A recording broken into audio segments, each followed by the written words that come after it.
The other approach to regulating online content, of course, is not to hold the intermediary liable, but find some other way to impose a duty or responsibility on them to govern what happens on their networks.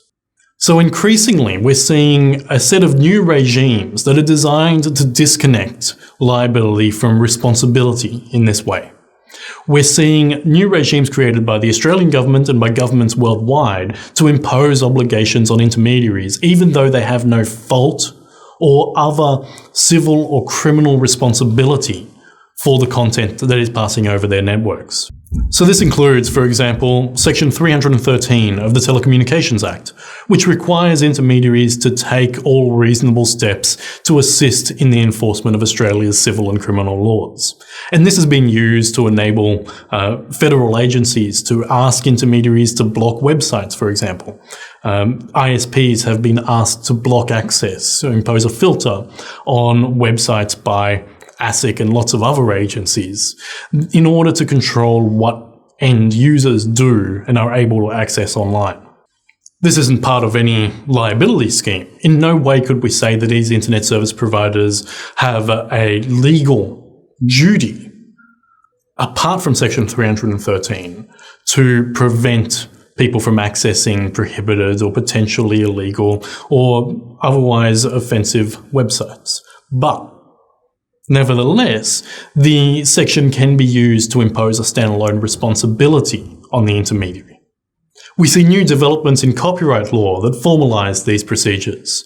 A new Copyright Infringement Act has been introduced that amends the Copyright Act to introduce a new Section 115 A. This new provision provides power to the federal court to order injunctive relief against internet service providers to require them to block websites that have their primary purpose to facilitate copyright infringement.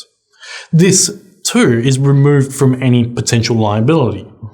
It's an order that is entered against an internet service provider, but the internet service provider is really just an intermediary in this case. There is no suggestion that the internet service provider is otherwise liable for the content that people are accessing through their services. The IINet court made it clear that an ISP, a general purpose consumer ISP, is not liable ordinarily for just providing internet services that might be used to download films through the BitTorrent protocol. So this new legislation provides a way to impose obligations on the internet service provider without liability. We've taken these obligations a step further with the introduction of a new graduated response or copyright infringement notice scheme, introduced and mediated by the Communications Alliance. The new scheme provides an obligation for internet service providers to react to the infringement notices that copyright owners send when they detect people that they think are downloading their copyright material over peer-to-peer file sharing networks. So copyright owners will send a notice alleging that a user at a particular internet protocol IP address has downloaded a particular copyright work at a particular time. And the internet service provider is under an obligation, or will be under an obligation soon, to match that allegation against their records to identify a particular subscriber.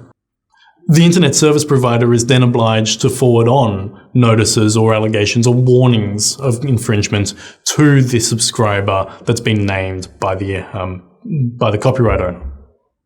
The code then provides eventually for ISPs to take other measures, including, most importantly, providing the details of subscribers who receive 3 strikes or 3 notices of infringement within a defined period to the copyright owner in order to enable the copyright owner to commence or threaten to commence legal proceedings against the subscriber. In other countries, including France most notably, this is actually a disconnection scheme. There is an administrative agency that administers the new Hadopi version 2 legislation in France that provides oversight to terminate the internet access of consumers who receive multiple strikes of infringement. These, again, are all schemes that are not designed around liability. They are new obligations that are imposed on intermediaries as the new gatekeepers of speech in the digital era.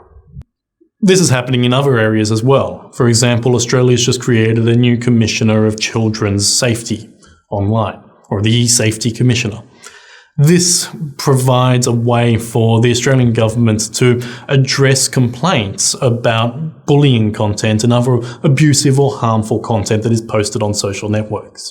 Now, it's hard to actually impose liability on sites like Facebook that are hosted and incorporated in other jurisdictions. The Australian government can't legally very easily require that those intermediaries take certain steps to protect or prevent harmful material from being posted online. Other countries have certainly tried. Italy, for example, hauled Google executives into court on criminal charges for allowing cyberbullying content to be posted on YouTube. Now, these charges were eventually dropped. It's really hard to impose obligations on people like YouTube or Facebook to proactively monitor the content that is being posted. There is just too much material that is being posted online to make them responsible. That sort of obligation would result in Google being unable, realistically, to provide a service like YouTube. But at the same time, there's a real frustration about how difficult it is to remove bullying or other harmful content from social networks. And you see this pop up in the media every now and again, where Australian government officials have asked Facebook to take action, and Facebook has been too slow, by Australian media standards at least, to remove content that we deem to be harmful. Part of the explanation might be that we have different standards in Australia for what is harmful versus the standards of harm that exist in the United States. In the United States, where Facebook and Google are incorporated, there are strong protections for speech. And under these protections, we only ban content, or those jurisdictions only ban content that is clearly criminal in nature. This means that things that might be unlawful under Australian law are not technically unlawful under United States law. So the United States intermediaries are less likely to respond to complaints from Australian law enforcement agencies. So the new E-Safety Commissioner provides some legal powers, but also a normative social power to put pressure on these intermediaries, these social networks, to work with the Australian government to enforce content standards in Australia. And to an extent, these companies want to be seen to be good actors. They want to be seen to be working with legitimate territorial governments in order to provide a service that is seen and thought of as safe. So there is pressure on these organisations, formalised through the Office of the E-Safety Commissioner, to comply with complaints and takedown procedures initiated by members of the Australian public or Australian law enforcement officials. Again, strictly speaking, while there are some penalties associated with this behaviour, it's not direct liability for the cyberbullying or other harmful content that is uploaded on their networks. It's not, strictly speaking, a intermediary liability doctrine. It is a new responsibility that is imposed on those intermediaries to get them to take certain steps to enforce our civil and criminal laws online. These sorts of initiatives are happening all the time around the world as governments really strive to find new ways to regulate the internet. A final example is what we call follow the money, where increasingly pressure is being posed not on the internet intermediaries, but on the payment intermediaries. Obligations on entities like MasterCard and Visa and PayPal in order to require them to take steps to enforce certain standards about who can transfer money and for what. Most famously, this enabled the American government to put pressure on PayPal and MasterCard and Visa to block payments to WikiLeaks. The American government couldn't directly shut down WikiLeaks, but they attempted to starve them of funds. And by placing pressure, either legal or more covert pressure on those intermediaries, they were able to significantly hinder their operations and achieve some sort of regulatory goals. It didn't actually work in the case of WikiLeaks, but it has worked in other cases. So we see this strategy used a lot by intellectual property owners, for example, who rely on the cooperation of payment intermediaries like PayPal or MasterCard or Visa to voluntarily enforce restrictions on counterfeit luxury goods, handbags that are made and shipped around the world, or counterfeit medicines or generic medicines that are trafficked illicitly across borders where they're not permitted to be imported. And these companies rely on the payment intermediaries to control that flow of goods and services when they can't necessarily target directly the people who are engaging in that conduct, either because what they're doing is not actually illegal, or because if it is illegal, they are too hard to actually track down and enforce the law against. Overall, getting intermediaries to regulate is the single most important part of internet law today. There is a lot of struggle about how these obligations will actually be imposed against different intermediaries. In particular, intermediaries are wary. Intermediaries don't want to take on the responsibility to police and enforce national civil and criminal laws. It is costly for them to do so, and they worry that the uncertainty created by legal risks imposes costs on how they can operate their businesses.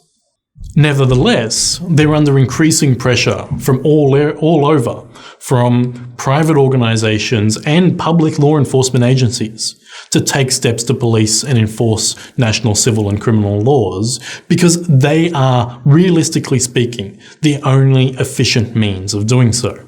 So there's an ongoing tension between the needs of the intermediaries for certainty and protection on the one hand, and the needs of private individuals and government nation states for the efficiency in the ability to enforce the law. And sometimes neglected in this battle are the interests of users, who have a fundamental interest in being able to transact and communicate legally online. And they have an interest in the laws that they are subject to being applied in a way that is fair, just, and transparent. And there is a real problem or potential problem, when enforcement is decentralized to private parties and is no longer subject to the control and oversight of legitimate judicial processes. Then there is a real significant threat to due process and the rule of law, that users might be subject to enforcement that is not at all times fair or transparent.